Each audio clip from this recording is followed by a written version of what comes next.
the women movement really struggled a lot in India to come to this position. That is the reason I am giving an overview of how the women in the past have struggled to come to this position. And doing this, it will give you an overall idea, and that will throw open for Miss Cynthia Stephen to really talk the real essence of the today's session.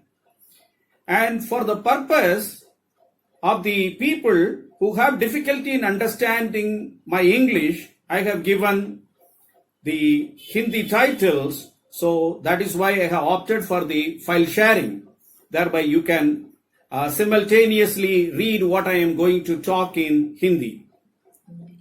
What I am going to talk in English. The first reformer I would be talking is from Palayangottai. Actually, she is from Tanjavur. If you look at the Tamil Nadu map, you will know where is Tanjavur is. And this is the place where you have Tanjavur, and there the person whom I am talking is Gloria, that Glorinda. Glorinda, her original name is Kohila. She was a member of the Tanjavur Maratha family. Her husband died very young. So kindly note down the map of where the Palayangottai is situated. You can just take a note of that as well and have an overall idea about Tamil Nadu, because you will be able to understand better what I am going to talk. So Major Lieutenant, he rescued her. Usually when a husband dies, the woman has to perform sati.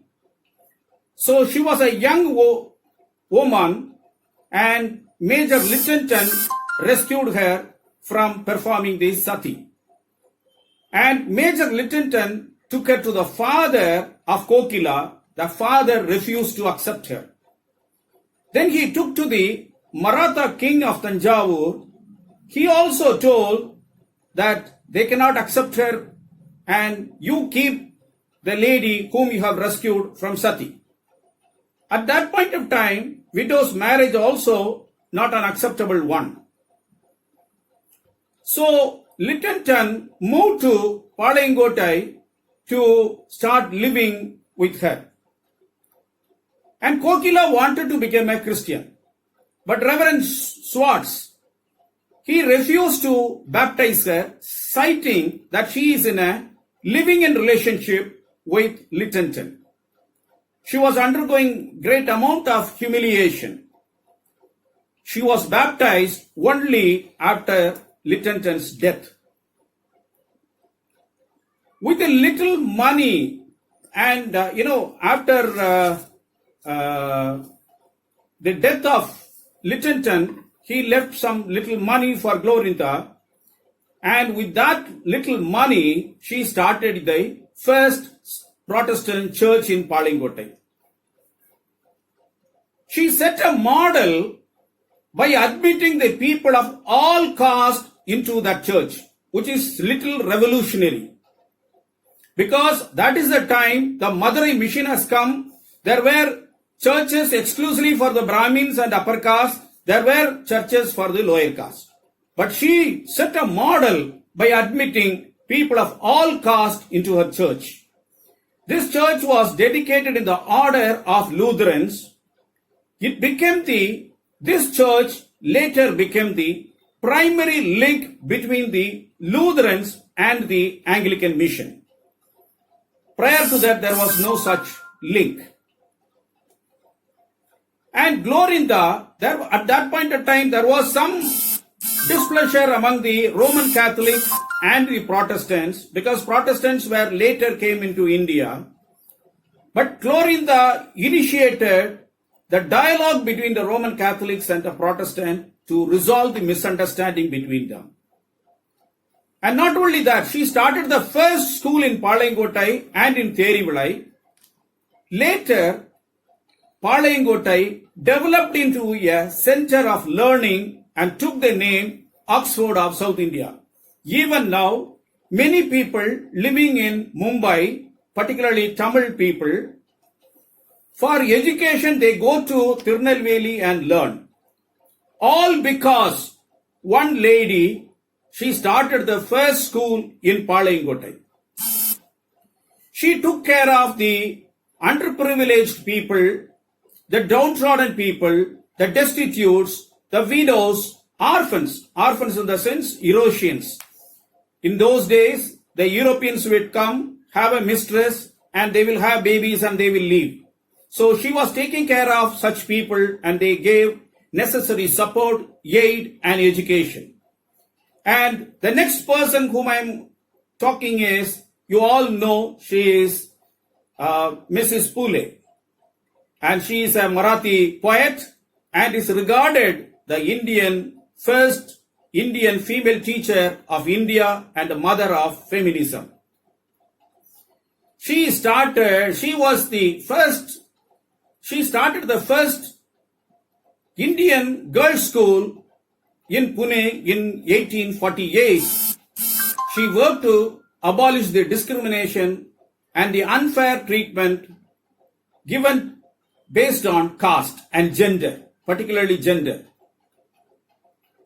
I need not go in detail because you must be knowing about her very well.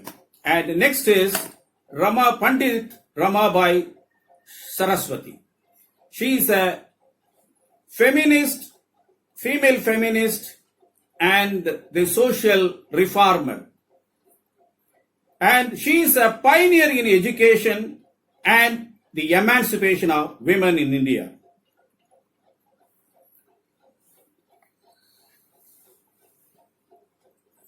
She married, her marriage was an intercaste marriage. She married from a Bengali man. So in those days, marrying an intercaste marriage and also marriage between a woman from Maharashtra to Bengal is something which is unheard of. So her marriage was a revolutionary marriage. But unfortunately, her husband died young and she became a widow at the age of 23. Then she moved to Pune in 1882 and formed the Arya Mahila Samaj to promote women's education and deliverance from the oppression of child marriage. And in 1882, the British government wanted some educational reforms. So, there was a commission formed under the leadership of Lord Ripon. And Ramabai suggested that women has to be trained and trained teachers has to be appointed, and not only trained teachers, the women school inspectors also has to be appointed. And she went still further ahead. She was a visionary, I can say. She said that the women has to be admitted in medical colleges, which was not practiced even in UK at that point of time. Ramabai's statement, evidence, reached the ears of Queen Victoria. It bore fruits later in starting a women medical movement by Lord Dufferin. In 1896, during the severe famine, Ramabai toured to the village of Maharashtra in a caravan of bullock carts and rescued thousands of Dalit children and child widows and orphans and the destitute women and brought them to her shelter home called Mukti and Sarada Sadan. And there is also another Ramabai Ranade. Inspired by her husband, both are different. Inspired by her husband, Ramabai started the Hindu Ladies Social Club in Mumbai to develop public speaking skills. Ramabai devoted her life to the improvement of women's lives. And she also became the president of Seva Sadan Society, Pune.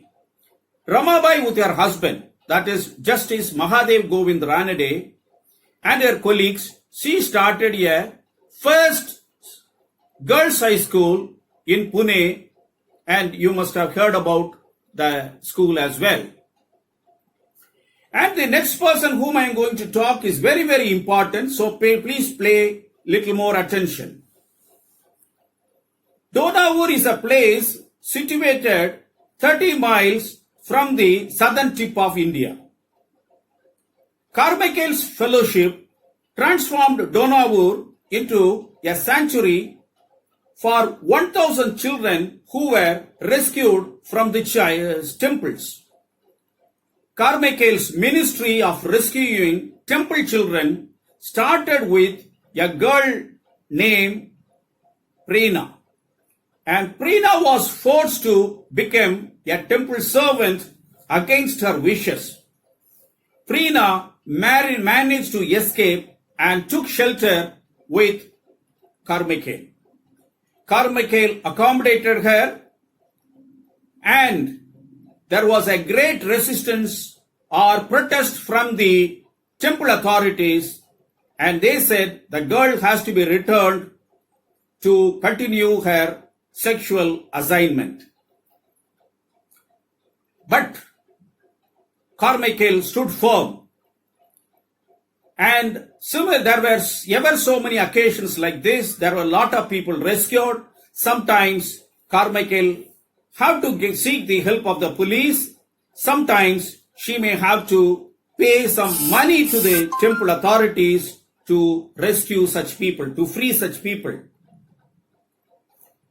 And in 1913, Donavur Fellowship was serving 130 girl children. Sometimes the Devadasis will be rescued along with their children. All along, only girls, Donavur was meant only for women and girl child.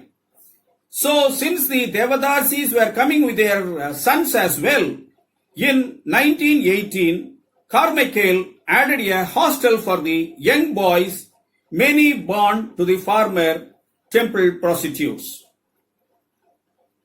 And the next person I am going to talk about is Ida Scudder.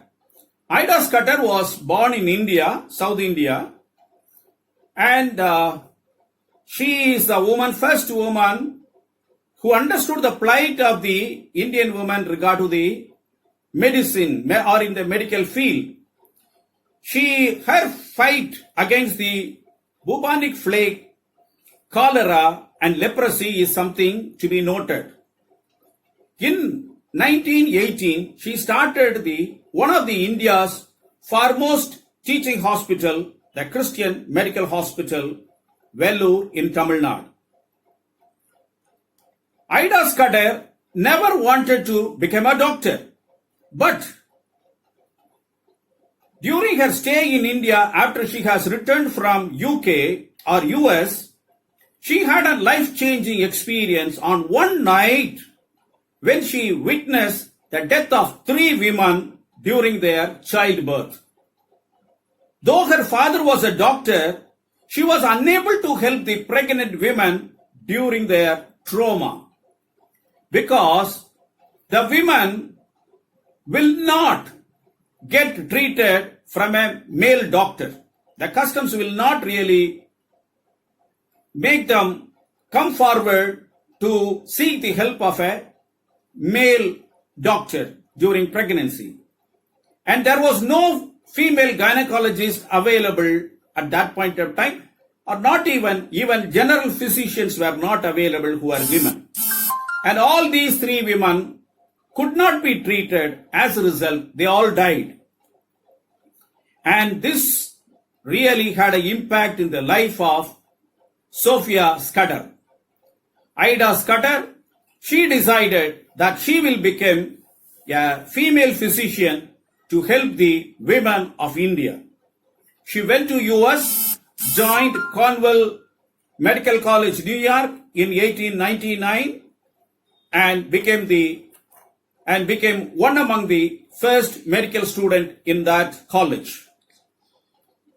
After completing her studies with a grant of $10,000 from a Manhattan banker, she came to Vellore and established a tiny clinic for women, which is about, the Vellore is about 70 kilometers away from Madras.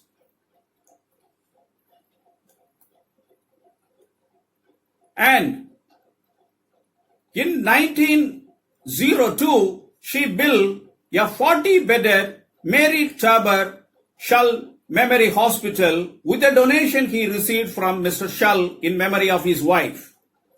In 1924, a new hospital with 267 beds were opened in the center of Vellore, which continues to expand ever since even now. And this is the picture of Vellore Medical College, Christian Medical College, Vellore. The first formal nursing course was started in 1909. Medical training for women was given in 1918 and the license to practice medicines, that is LMP courses, were started. In 1948, MBBS degree courses was started. And at that point of time, it was all meant only for women. No male students were admitted. Only in 1947, male students were accepted for the first time and it became fully co-educational.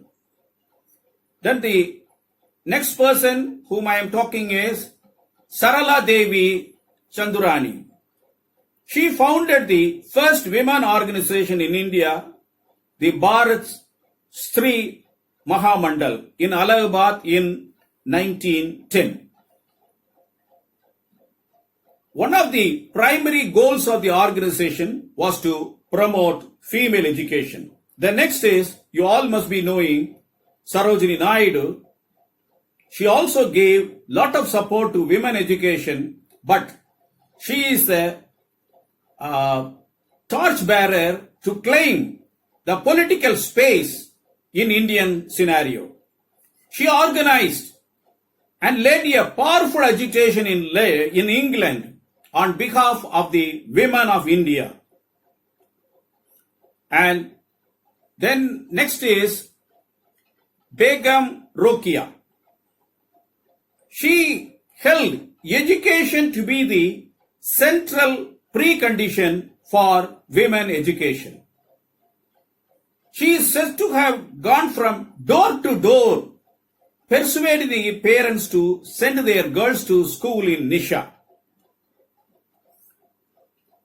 And she also gave importance that women should also take up jobs which will give them some financial independence and liberty. She also started the first Women Muslim Association as well. In 1926, Rokeya presided over the Bengal Women Education Conference convened in Kolkata, the first significant attempt to bring all the women together in support of women's educational rights. And the next, another person is also very, very important person, that is Dr. Muthulakshmi. Muthulakshmi is a social reformer and also the founder of the Arya Cancer Institute, Madras. Muthulakshmi's mother was a Devadasi. Her father, Narayanasamy Iyer, was ostracized from his family because of his marriage to a Devadasi.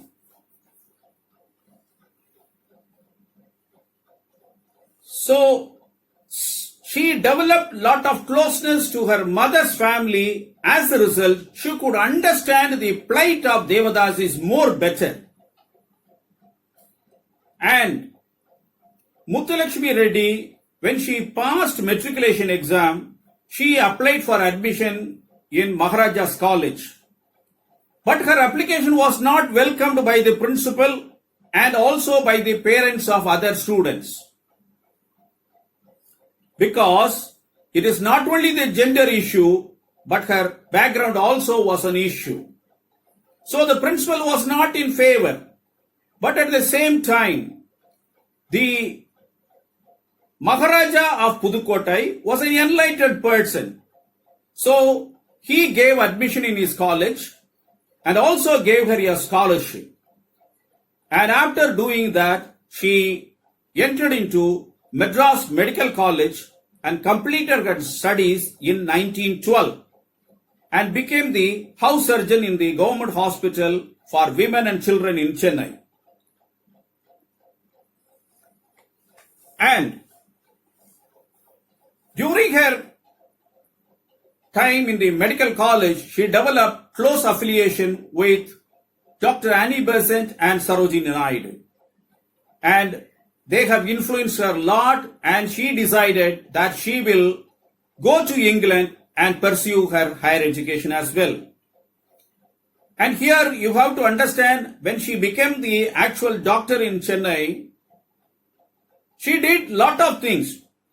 One is, as a doctor, she fought against the system of wet nursing in which upper class and dominant caste women would have their babies breastfed by the Dalit woman.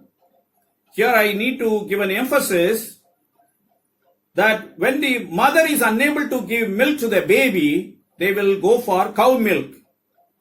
But the dominant upper caste women, instead of giving cow milk to their babies, they will force or coerce or influence the Dalit women to give milk to their babies. In the process, the Dalit women's baby will not have proper nourishment. So she stopped that. And she is also, in 1957, the Women Indian Association founded the Madras, that Adyar Cancer Institute, and with the leadership of Dr. Muthulakshmi. In 1893, an appeal was put forth by the Madras Hindu Reform Association to put an end to the practice of sati, or put an end to the practice of Devadasi system. And it was also said that they cannot really do any public functions or in any private functions.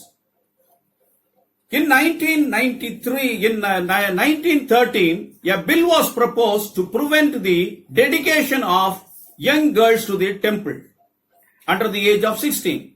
However, it didn't gain any much progress. Dr. Reddy gave up her practice of medicine after being nominated to the Madras Presidency Council. In the same year, Mr. V.R. Bantulu passed a resolution that by 1927, the dedication of girls will be prevented. Of course, later in December 1947, the Devadasi abolition bill was eventually passed in the Madras Legislative Assembly. And the last person whom I am going to talk is about the Princess of Kapurthala. She is an Indian activist and a politician. She is widely remembered for her contribution to the sector of its advocacy and women's rights. And Kaur was a member of the Constituent Assembly which formulated the Constitution of India. Following her long-lasting association in the Indian independence movement, she was appointed the first health minister in 1947 and remained in the chair till 1957. But during her tenure, she did lot of medical reforms, which includes the starting of the All India Institute of Medical Sciences. With this,